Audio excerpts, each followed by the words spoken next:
اور میں دعا کرنے والے کی دعا کو قبول کرتا ہوں جب وہ مجھے پکارتا ہے۔ وَإِذَا سَأَلَكَ عِبَادِي عَنِّي فَإِنِّي قَرِيبٌ، اور جب آپ سے میرے بندے میرے متعلق سوال کریں تو آپ انہیں کہہ دیجئے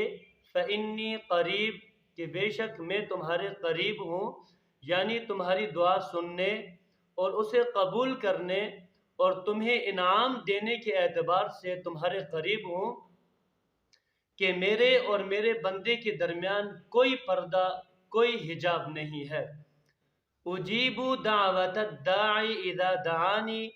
اور میں دعا کرنے والے کی دعا کو قبول کرتا ہوں جب وہ مجھے پکارتا ہے۔ اس آیت مبارکہ کے اندر اللہ رب العزت نے دعا کو قبول کرنے کا وعدہ فرمایا ہے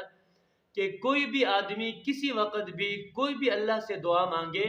اللہ تعالیٰ اسے ضرور قبول فرماتے ہیں، لیکن شرط یہ ہے کہ انسان انتہائی زیادہ عاجزی اور انکساری کے ساتھ دعا کرے۔ یہ نہ ہو کہ بس صرف دعا پڑھنے پر اکتفا کر لیا اور کوئی جو ہے آہوزاری نہیں، کوئی اللہ کا خوف نہیں، کوئی اللہ کا ڈر نہیں، اور پھر ہم یہ کہیں کہ ہماری دعا قبول نہیں ہوتی۔ اللہ تعالیٰ دعا کو سنتے ہیں اور قبول بھی فرماتے ہیں، لیکن جب ہم اللہ سے مانگے تو صحیح، جس طرح سے اللہ سے مانگنے کا طریقہ ہے اس طریقے کے ساتھ ہم اللہ سے مانگ کر تو دیکھیں، پھر دیکھیں کس طرح سے اللہ تعالیٰ جو ہے وہ عطا فرماتے ہیں۔ اس لیے کہ اللہ کی طرف سے دینے میں کوئی کمی نہیں ہے، اللہ کی طرف سے عطا کرنے میں کمی نہیں ہے،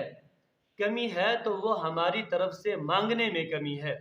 ہم اللہ سے مانگتے نہیں ہیں، بار بار نہیں مانگتے، ہم اللہ سے مانگیں، جو اللہ سے مانگتا ہے اللہ اس سے خوش ہوتے ہیں، اس سے راضی ہوتے ہیں۔ اس لیے اگر ہماری دعا بسا اوقات اگر جلدی قبول نہیں ہوتی تو ہم یہ تمنا نہ کریں